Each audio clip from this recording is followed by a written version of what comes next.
Yes, ma'am. Me just taking my hands off of things and giving God His opportunity and His space to work with me. Um, Working on self-reflecting. I've been self-reflecting a lot. And what kind of brought me to that is kind of what I've been going through with my teenage daughter. I realized some of the things that I was doing, I was carrying what was kind of done to me as a child and kind of how I was raised and just kind of seeing things my way, seeing things how I seen things. Like one of the things Pastor said, the number 4 was self-centeredness. And that's one thing that I've really been battling with. And it took a situation that happened with my daughter, like I say, to really kind of open my eyes and kind of have me want to be on a journey of a renewal of my mind. That's what I've been doing for like the past couple of weeks. And I feel, and it hurts. I've been trying to think before I speak, think before I react. If something makes me feel a certain kind of way, I kind of just take myself out of that environment and I just breathe and I talk to God. I wasn't doing that at first. I was just reacting. It was just an impulse, however I was feeling. I'm very sensitive. I realize I have HSP, which is a highly sensitive person syndrome. I've been reading books and I've been really studying the Word of God, and it's really been helping me. I feel it because it hurts, and I know He's breaking me down. And the word today that was revival, it just sat on me the whole service. Like I knew that was particularly for me and my household. Yes, ma'am. So what would you say to another parent or someone who is going through, difficulties with their child, teenage child? Oh, yeah. We all have had issues with teenage children. Yes. What would you say to them to uplift them, to encourage them? I would say number 1, what worked with us 100%, it may not work with this generation 100%. I'm not saying to not, be firm in your rules, be firm, be concreted in your parenting. But some things may not work for them that work for us. Like my number 1 thing was yelling. I feel like, well, if I yell or if I have a steady tone, it's gonna, but it boomeranged because she was going through stuff at school that I didn't know about, and then she'll come home and you getting it at home too. But she wasn't talking to me. And I think it's because I wasn't creating that comfortable space for her to come and talk to me, because it was all what my mama say, what my mama want me to do, and I wasn't giving her that opportunity to come and talk to me. And what is it that Dejiana like to do? Well, how did Dejiana see this situation? I was completely not putting her in the equation, and it was just all about what mama is saying. So I would say to be a little softer. I know they be like gentle parenting, but I feel like you can still firmly gentle parent, and that's the road that we're on together. And it's tough because that's what she's been used to. But I know with God's grace and His mercy, and me reading my word, and me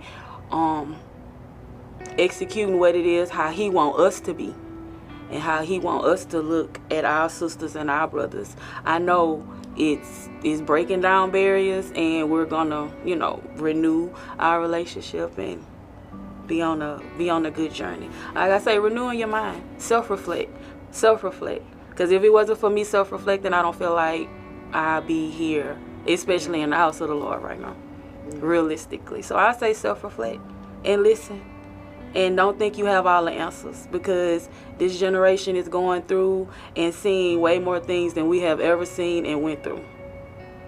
And it's hard. It is very hard. We don't have all the answers. And it's not a parenting workbook that comes when you birth a child. So where's your go-to for the answers?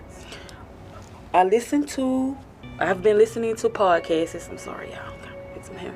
I've been listening to podcasts. This one girl, Aisha Danielle, she's from Mississippi. I accidentally came across her podcast some way or another. But the episode that she was talking about, she was talking to her sister. And it was labeled Teenage Runaway. And I just so happened to tune in. And a lot of the things that her sister was talking, which I think she's like 17 now, she's in high school, what she was talking about was at 13. And that what caught my attention. Because we had recently went through a situation with my daughter. And the things that she was saying and how Aisha was asking her, well, what is it that could have been done different? And the one thing she said is if my parents would have just listened to me. And that just gripped me so hard. Like, you know, when I'm at work, I listen to Pastor T.D. Jakes and Sarah Jakes. You know, I listen to inspirations. But I was just listening. I was just listening, you know, but I wasn't really implementing the word. I wasn't implementing the actions. I was still wanting to sit on how Shana thought, how Shana felt. Like I say, that self-centeredness. So tell me about how the word really impacted you today. So I heard you say that you listen to other inspirations. I do. But you heard it. I heard it today. But it wasn't implemented. Tell me what was different about today. Because the breaking down is, and I think that's why I've been crying all weekend, because I'm breaking down. He's making me new. He's like, okay, you want to be on this new journey, this renewal of your mind journey? You really want it? You show me. I've been reading, I've been praying, I've been, like I say, with the self-reflecting, not doing what I was doing before. Like instead of yelling, okay, I'm adjusting my tone, but my words is still firm. But what was different about the word? Because you could have heard a podcast to talk about that. Mm-hmm. But what was different about you hearing the word here at Elevate today? I'm going to go back to it. Self-centeredness. Just the self-centered, just taking myself out of it. Like I say, Shana taking her hands off of it. That and the anger. Because if you're not doing what I'm expecting you to do or what I want you to do, then I get a sense of anger coming over me. So then the yelling coming. So then the unnecessarily discipline is coming. You know, self-centeredness. I don't know, that just stuck with me. So why do you think you actually listened today? Instead of just hearing it, but you really listened today versus other days you're hearing these podcasts you're hearing. I think it's because I was in the house of the Lord. Yeah. I think it was the environment. It was the environment that I was able to really just kind of channel into, just being around people who's also worshiping, who's also crying out to God. It's a feeling being in the house of the Lord. Me listening to a word while I'm at work, like I'm hearing it, but then I have to ask you your name and your date of birth because I'm a pharmacy technician. So I wasn't, like, I'm hearing it, but I wasn't centered in, like, to myself. I wasn't focused. I'm hearing it, but then I'm filling your prescription, or I'm answering the phone, and then I'm trying to figure out what refills you need. I was in the house of the Lord, and it was just a different focus. So I think it was the environment, and it allowed, and He spoke to me. And He's like, Shana, you gotta let that go. Like, I'm breaking you down. And you feeling it. You feeling it, sis. You feeling it, child, you know. And like I say, I just feel like me crying all weekend, I really just been releasing. Like I said, I went and got me a massage yesterday for the first day, and I am crying. I am just crying. Because it was quiet. And it was just the room. And just, when she touched me, because I work a lot. I'm always on my feet. And I could just feel her just feeling the tension. It was just so much tension, so much stress on me. And I felt like her hands was just kind of soothing my body, like, sis, you know. And she told me, she's like, girl, you finna get some of this black girl magic up in here. And I just loved that. Just from me walking in, her presence, the way she greeted me, and her energy allowed me to fall into that space of just releasing. So the environment. And like I said, I came last Sunday. This was our first time. And I'm back again. And we're going to come back. And I plan on bringing more. I plan on bringing more. No judgments. It's just, y'all are so loving. From the time you walk in, even if you late, welcome. You know what I'm saying? Even if you late, welcome. Thank you. And I love that. I love that. So I'm going to say the environment, self-centeredness touched me.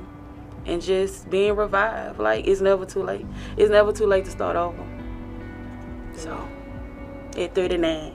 So look at the camera and tell them how much you love them. Hi, you guys. If you have not came here, this is an experience. From the time you in the parking lot, you have people waving at you, greeting you. You walking in the doors, you have people welcoming you. The apostle, he is amazing. His words, he puts it in perspective to where you understand. This is a great place to be. It's at 10:30, so you ain't gotta get up too early or too late. And come in and just worship and just feel the love and get your word for the week. We do plan on starting coming on Tuesdays. They got Bible study on Tuesday, and I've been doing my homework. But just come and just feel the love. The staff is amazing. Apostle, he's very loving, very one-on-one. You walking out, he shaking your hand, he giving you a hug. So this is real. This is a real place. So come to Church Elevate on Greenwood Springs Road. Services at 10:30, and come get your love. And tell them your name. And my name is Shana Vessel. And I want to shout out to my mom, Alice Robinson. Hey, girl. And hopefully we'll see you next Sunday. And if you see me, I'm a hugger, so come and hug me. It's beautiful. Yes, ma'am. God bless you. Thank you. God bless you. Thank you for seeing me. Thank y'all for seeing my daughter as well. Like, thank you. What's his name? Nick. Thank you, Nick. Y'all, Nick is awesome. He made my baby smile, and that's hard. So yeah. Love y'all. Beautiful. And cut. And cut.